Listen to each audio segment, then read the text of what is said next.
Class അക്കാഡമിയിലേക്ക് ഏവർക്കും സ്വാഗതം. അപ്പോൾ നമ്മൾ അടുത്ത സെഷൻ HSC ഫിസിക്കൽ സയൻസിന്റെ മൊഡ്യൂൾ 6, 8 കെമിസ്ട്രി ഡിസ്കസ് ചെയ്യുന്ന സെഷനിൽ നിന്നും കുറച്ച് ഡിഫിക്കൽട്ട് ടോപ്പിക്സ് ആണ് നമ്മൾ ഡിസ്കസ് ചെയ്യുന്നത്.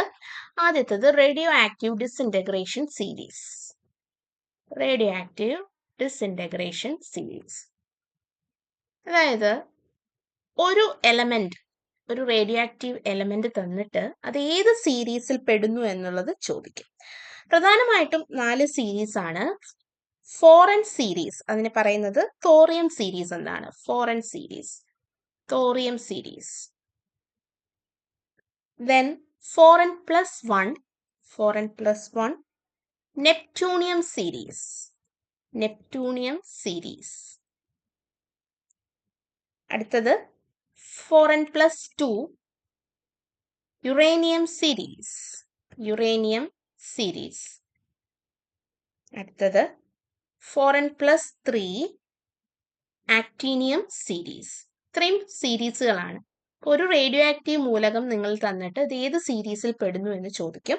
അതെങ്ങനെയാണ് കണ്ടുപിടിക്കുന്നത് നോക്കാം. ആദ്യത്തത് 208 Pb82. ഇത് ഏത് സീരീസിൽ പെടുന്നു എന്നുള്ളതാണ്. അപ്പം എന്ത് ചെയ്യാം, മാസ് നമ്പറിനെ 4 കൊണ്ട് ഡിവൈഡ് ചെയ്യുക. 208 ഡിവൈഡ് ബൈ 4. 4 5 20, 8 2 8 0. സോ നമുക്ക് ബാലൻസ് റിമൈൻഡർ എത്ര വന്നു? 0 വന്നു.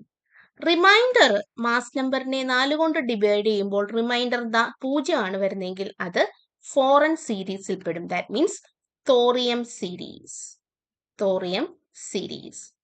അപ്പോൾ എന്തായി? 208 ലെഡ് എന്ന് പറയുന്നത് തോറിയം സീരീസ് ആണ്. അടുത്തത് 209 ബിസ്മിത്ത് 83. സോ മാസ് നമ്പറായ 209നെ 4 കൊണ്ട് ഞാൻ ഡിവൈഡ് ചെയ്യുന്നു. 5 20, 2 8, റിമൈൻഡർ 1 വന്നു. ശേഷം 1 വന്നു. So series foreign plus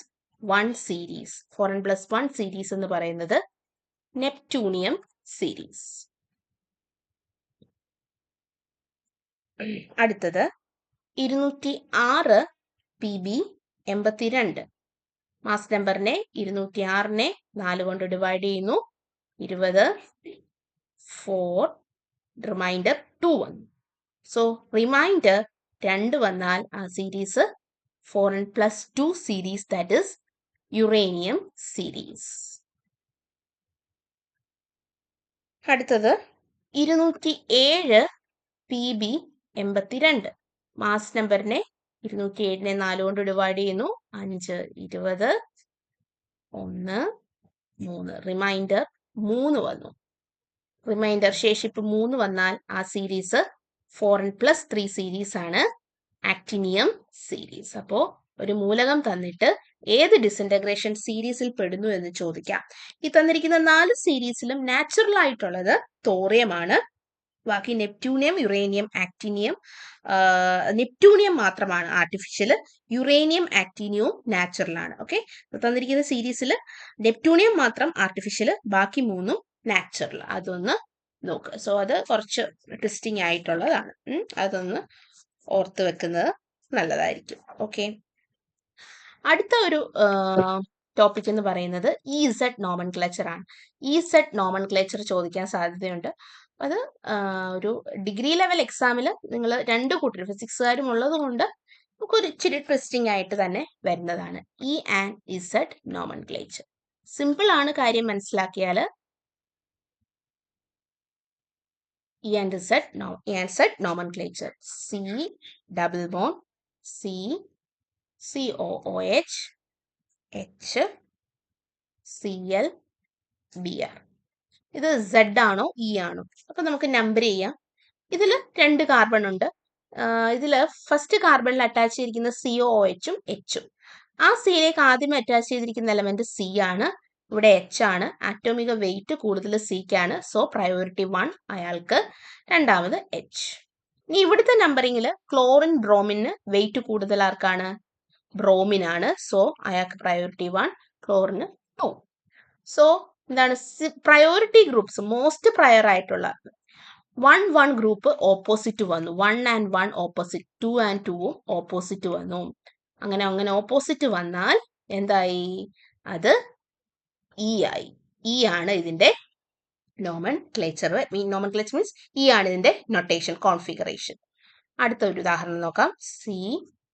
CH3 Cl HBr. ഇവിടെ CLഉം ഈ C അറ്റാച്ച് ചെയ്തിരിക്കുന്ന CLഉം ഇവിടെ CU ആണ്. അറ്റോമിക് വെയിറ്റ്, മോളിക്കുലാർ വെയിറ്റ് കൂടുതൽ CLന്, സോ 1. അടുത്തത് മീഥൈൽ ഗ്രൂപ്പ്. ഇവിടെ ബ്രോമിനും ഹൈഡ്രജനിലും വെയിറ്റ് കൂടുതൽ ബ്രോമിന്, hydrogen 2. So similar group same സൈഡിൽ വന്നു. ഇവിടെ 1 1 സെയിം സൈഡിൽ വന്നു. 1 and 1 സെയിം സൈഡിൽ വന്നു. 2 and 2 സെയിം സൈഡിൽ വന്നു. സോ ഇത് സെറ്റ് നൊട്ടേഷൻ വരും. Set notation. സോ ഇത്തരത്തിലുള്ള ചോദ്യങ്ങളും നമുക്ക് പ്രതീക്ഷിക്കാവുന്നതാണ്. അപ്പോൾ ഇത്തരത്തിലുള്ള ഇതും കൂടെ ഒന്ന് നിങ്ങൾ നോക്കിയിട്ട് പോവുക. ഓക്കെ. അടുത്തത് മാർക്കോനിക്കോവ് റൂളിന്റെ ഒക്കെ ഒരു ആപ്ലിക്കേഷൻ നമുക്ക് പ്രതീക്ഷിക്കാം. മാർക്കോനിക്കോവ് റൂൾ. ഒരിക്കലും മാർക്കോനിക്കോവ് റൂൾ എന്നൊന്നും അവർ പറയില്ല. Predict the product. പ്രോഡക്റ്റിനെ നമുക്ക് കിട്ടേണ്ട ഉൽപ്പന്നത്തെ പ്രെഡിക്റ്റ് ചെയ്യാനേ പറയത്തുള്ളൂ. ഉദാഹരണം CH3 CH double bond CH2 HBr എന്നിട്ട് ഉൽപ്പന്നം ഏതാണെന്ന് ചോദിക്കും.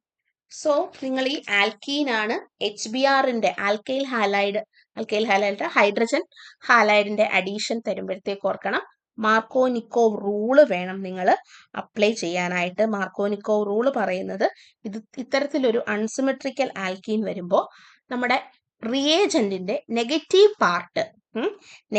പാർട്ട് എങ്ങോട്ടേക്ക് ആഡ് ചെയ്യും? ഹൈഡ്രജൻ ആറ്റം കുറവുള്ള ഡബിൾ ബോണ്ടിൽ ഏത് കാർബണിലാണോ ഹൈഡ്രജൻ ആറ്റം കുറവുള്ളത് ആ കാർബണിലേക്ക് Br നെഗറ്റീവ് പാർട്ട് പോകും. Br മൈനസ് ആണ് ഇവിടുത്തെ നെഗറ്റീവ് പാർട്ട്. സോ ഇങ്ങനെ 2 കാർബൺ ഉണ്ട്. ഫസ്റ്റ് കാർബണിൽ 1 ഹൈഡ്രജനും സെക്കൻഡ് കാർബണിൽ 2 ഹൈഡ്രജനുമാണ്. മാർക്കോനിക്കോവ് റൂൾ പ്രകാരം ഏത് കാർബണിലാണോ ഹൈഡ്രജൻ കുറവുള്ളത് അവിടേക്ക് നമ്മുടെ ബ്രോമിൻ പോണം, അപ്പുറത്തേക്ക് നമ്മളുടെ ഹൈഡ്രജനും പോകണം. ഇതായിരിക്കും പ്രോഡക്റ്റ് കിട്ടുന്നത്. സോ മാർക്കോനിക്കോവ് റൂള് വളരെയധികം ഇമ്പോർട്ടൻ്റ് ആണ്. അടുത്തത് ആന്റി മാർക്കോനിക്കോവ് റൂൾ. ജസ്റ്റ് ഓപ്പോസിറ്റ്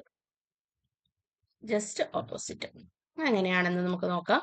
അതെങ്ങനെ നമ്മൾ ആന്റി മാർക്കോനിക്കോവ് റൂൾ ആണ് വരുന്നതെന്ന് നമുക്ക് മനസ്സിലാക്കാൻ പെറോക്സൈഡിന്റെ പ്രസൻസ് ഉണ്ടാവും.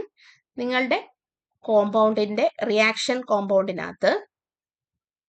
റിയാക്ഷനിനകത്ത് ഈ പറഞ്ഞ HBrഉം ആൽക്കീനും ഒക്കെ ഉണ്ടാവും. പ്ലസ് പെറോക്സൈഡിന്റെ പ്രസൻസും കൂടെ ഉണ്ട് എങ്കിൽ അവിടെ മാർക്കോനിക്കോവ് റൂൾ പ്രകാരമായിരിക്കില്ല പ്രോഡക്റ്റ് കിട്ടുന്നത്. നേരെ മറിച്ച് നെഗറ്റീവ് പാർട്ട് ഓഫ് അഡൻഡം, നമ്മളുടെ നെഗറ്റീവ് പാർട്ട് Br ഏത് കാർബണിലാണോ ഹൈഡ്രജൻ കൂടുതലുള്ളത് അവിടേക്ക് അറ്റാച്ച് ചെയ്യപ്പെടും. ഇവിടെ ഹൈഡ്രജനും വരും, സിംഗിൾ ബോണ്ട് ആവുകയും ചെയ്യും. ഇതാണ് ആന്റി മാർക്കോനിക്കോവ് റൂള് എന്ന് പറയുന്നത്. സോ ഇത്തരത്തിലൊക്കെയുള്ള ചോദ്യങ്ങൾ നമുക്ക് പ്രതീക്ഷിക്കാം. സോ ഇത് കുറച്ച് ഡിഫിക്കൽട്ട് ആയിട്ടുള്ള ഏരിയാസ് ആണ്. അപ്പോൾ നമ്മളത് ട്രിക്ക് പഠിച്ചു കഴിഞ്ഞാൽ, ഇപ്പോൾ നമ്മൾ മാർക്കോനിക്കോവ് റൂളും ആന്റി മാർക്കോനിക്കോവ് റൂളും പഠിച്ചു, അതിൽ ട്രിക്ക് പഠിച്ചു കഴിഞ്ഞാൽ നമുക്ക് ഈസി ആയിട്ട് മനസ്സിലാകും. ആന്റി മാർക്കോനിക്കോവ് റൂൾ അപ്ലൈ ചെയ്യുന്നത് പെറോക്സൈഡ് ഉള്ളപ്പോഴും പെറോക്സൈഡിന്റെ ആബ്സെൻസിൽ മാർക്കോനിക്കോവ് പറയുന്നത് നെഗറ്റീവ് പാർട്ട് റിയേജന്റിന്റെ നെഗറ്റീവ് ഭാഗം ഹൈഡ്രജൻ കുറവുള്ള കാർബണിലേക്ക് അറ്റാച്ച് ചെയ്യും. ഡബിൾ ബോണ്ടഡ് ആയിട്ട് അപ്പുറത്തും ഇപ്പുറത്തും 2 കാർബണിൽ ഏത് കാർബണിലേക്ക് ഹൈഡ്രജനും ബ്രോമിനും പോകും എന്നുള്ളത് സംശയം വരുന്നു. അപ്പോൾ അവിടെ ഈ റൂള് ഉപയോഗിക്കുന്നു. ഓക്കെ. അടുത്തത് തന്നിരിക്കുന്ന കോമ്പൗണ്ടിലെ കാർബണിന്റെയും ഹൈഡ്രജന്റെയും പെർസെൻറ്റേജ് കണ്ടുപിടിക്കാം. ഇപ്പൊ ഉദാഹരണം നമ്മളിവിടെ കാർബണും ഹൈഡ്രജനുമാണ് പറയുന്നതെങ്കിലും നൈട്രജനും ഫോസ്ഫറസും ഒക്കെ കണ്ടുപിടിക്കേണ്ട ക്വസ്റ്റ്യൻസ് ഉണ്ട്. അപ്പൊ അതെല്ലാം നിങ്ങൾ നോക്കുക തന്നെ വേണം. +1 ടെക്സ്റ്റിൽ അത് കൃത്യമായിട്ടുണ്ട്. പെർസെൻറ്റേജ് ഓഫ് കാർബൺ കണ്ടുപിടിക്കാനുള്ള equation 12 × A × 100 divided by 44 × W. അതിലെ A എന്ന് പറയുന്നത് mass of carbon dioxide, W എന്ന് പറയുന്നത് mass of organic substance. Organic വസ്തുവിന്റെ മാസ് ആണ് എന്തെന്ന് പറയുന്നത്? നമ്മളുടെ W എന്ന് പറയുന്നത്. ഓക്കെ. അത് കാർബൺ കണ്ടുപിടിക്കാനുള്ളത്. കാർബൺ കണ്ടുപിടിക്കാൻ എന്താണ് കാർബൺ ഡൈ ഓക്സൈഡ് ആയിട്ട് കൺവേർട്ട് ചെയ്തിട്ടാണ് കാർബണിന്റെ പെർസെൻറ്റേജ് കണ്ടുപിടിക്കുന്നത്. ഓക്കെ, അടുത്തത് ഹൈഡ്രജൻ. പെർസെൻറ്റേജ് ഓഫ് ഹൈഡ്രജൻ കണ്ടുപിടിക്കാൻ 2 into B into 100/18 into W. W എന്ന് പറയുന്നത് ഓർഗാനിക വസ്തുവിന്റെ മാസാണ്. ബി എന്ന് പറയുന്നത് മാസ് ഓഫ് വാട്ടർ. ഹൈഡ്രജൻ കണ്ടുപിടിക്കണമെങ്കിൽ അത് വാട്ടർ ആയിട്ട് കൺവേർട്ട് ചെയ്യപ്പെടും. അപ്പൊ ഇങ്ങനെ പറയുന്നു, 0.62 ഗ്രാം ഉള്ള ഒരു രാസവസ്തു കമ്പസ്റ്റിന് വിധേയമായി 1.25 ഗ്രാം കാർബൺ ഡൈ ഓക്സൈഡും 0.35 ഗ്രാം വാട്ടറും നൽകുന്നു. അങ്ങനെയാണെങ്കിൽ ആ രാസവസ്തുവിലുള്ള പെർസെൻറ്റേജ് ഓഫ് ഹൈഡ്രജനും കാർബണും കണ്ടുപിടിക്കാൻ. നമ്മളിപ്പം ഇക്വേഷൻ പറഞ്ഞതിൽ നിന്ന് വളരെ പെട്ടെന്ന് തന്നെ കാര്യങ്ങൾ നിങ്ങൾക്ക് മനസ്സിലാകുമെന്ന് വിശ്വസിക്കുന്നു. ആ ഇക്വേഷൻ ഇട്ടാൽ മതി. ഡബ്ല്യു രാസവസ്തുവിന്റെ എമൗണ്ട്, ഡബ്ല്യു എന്ന് പറയുന്നത് 0.62 ഗ്രാം ആണ്. എ എന്ന് പറയുന്നത് നമ്മളുടെ കാർബൺ ഡൈ ഓക്സൈഡ് ആണ്. കാർബൺ ഡൈ ഓക്സൈഡ് 1.25 ഗ്രാം ആണ്. ബി വെള്ളമാണ്, അത് 0.35 ഗ്രാം ആണ്. ഇത്രയും കാര്യങ്ങൾ നമുക്കറിയാം. പെർസെൻറ്റേജ് ഓഫ് കാർബൺ കണ്ടുപിടിക്കാനുള്ള ഇക്വേഷൻ നമ്മുടെ കയ്യിലുണ്ട്. 12 into 1.25 into 100 divide by 44 into രാസവസ്തുവിന്റെ amount 0.62, that is equal to 54.9%.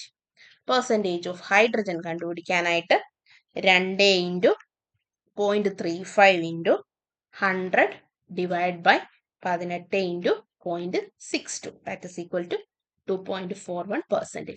ഇത്തരത്തിൽ നമ്മൾ നൈട്രജൻ കണ്ടുപിടിക്കാനും അതുപോലെ തന്നെ ഫോസ്ഫറസിന്റെയും ഒക്കെ ഓക്സിജന്റെയും ഒക്കെ ക്വസ്റ്റ്യൻ ഉണ്ട്. ഇത്തരത്തിൽ നമ്മൾ കമ്പസ്റ്റൻ വിധേയമാക്കിക്കൊണ്ട് കാർബണിന്റെയും ഹൈഡ്രജനെയും കണ്ടുപിടിക്കുന്ന മെത്തേഡാണ് ലേബിക്സ് മെത്തേഡ്. വളരെ ഇമ്പോർട്ടന്റ് ആണ്. അതുപോലെ ഡ്യൂമാസ് മെത്തേഡ് ഉണ്ട്, ജൽദാൽസ് മെത്തേഡ് ഉണ്ട്, സൾഫർ കണ്ടുപിടിക്കുന്ന കാരിയസ് മെത്തേഡ് ഉണ്ട്, ഹാലജനെ കണ്ടുപിടിക്കുന്ന കാരിയസ് മെത്തേഡ് ഉണ്ട്. അപ്പൊ അതിൽ നിന്നൊക്കെ ചോദ്യങ്ങൾ നമുക്ക് പ്രതീക്ഷിക്കാവുന്നതാണ്. കുറച്ച് ട്വിസ്റ്റിംഗ് ആയിട്ടുള്ള തന്നെയാണ്. നമ്മളത് ബൈഹാർട്ട് ചെയ്താൽ പെട്ടെന്ന് തന്നെ കിട്ടും. പക്ഷെ അത് അറിഞ്ഞില്ല എങ്കിൽ നമുക്ക് ഒന്നും ചെയ്യാൻ പറ്റാത്ത തരത്തിലുള്ളൊരു ചോദ്യമാണ്. അപ്പോൾ ഈ ഭാഗങ്ങളൊക്കെ ഒന്ന് നോക്കിയിട്ട് പോവുക. അപ്പൊ നമ്മൾ ഇന്ന് ഡിസ്കസ് ചെയ്തത് ഡിസഇന്റഗ്രേഷൻ സീരീസ് ഡിസ്കസ് ചെയ്തു, E and set nomenclature discuss ചെയ്തു, മാർക്കോനിക്കോവ് ചെയ്തു, ആന്റി മാർക്കോനിക്കോവ് ചെയ്തു, ദെൻ ക്വാണ്ടിറ്റേറ്റീവ് എസ്റ്റിമേഷൻ ചെയ്തു. സോ നെക്സ്റ്റ് വീഡിയോയുമായിട്ട് ഉടനെ തന്നെ നമ്മൾ എത്തുന്നതായിരിക്കും. Thank you.